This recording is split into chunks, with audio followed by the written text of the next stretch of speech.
नमस्कार, आपण पाहतात मुवमेंट टीव्ही मराठी। सासवड येथे महावितरणच्या कंत्राटी कर्मचाऱ्याचा शॉक लागून मृत्यू। पुरंदर तालुक्यातील सासवड येथे मुनीर उर्फ भैया पापाभाई मनेर वय वर्ष 27 राहणार सिद्धिविनायक सोसायटी सोनुरी रोड सासवड हा महावितरणच्या कार्यालय येथे कॉन्ट्रॅक्ट बेसवर काम करत होता। महावितरणच्या कार्यालयामध्ये डीपीचे ऑइल बदली करत असताना विजेचा शॉक लागून या तरुणाचा दुर्दैवी मृत्यू झालाय। ही घटना सासवड येथील एमएससीबी बोर्ड येथे घडली असून त्या तरुणाला उपचारासाठी खासगी रुग्णालयात पाठवण्यात आलं होतं, मात्र त्याचा मृत्यू झाला असल्याचे डॉक्टरांनी सांगितले।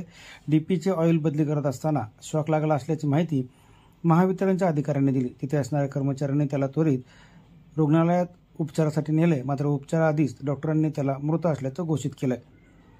मुवमेंट टीव्ही मराठीसाठी कृष्णा फुलवरे, सासवड।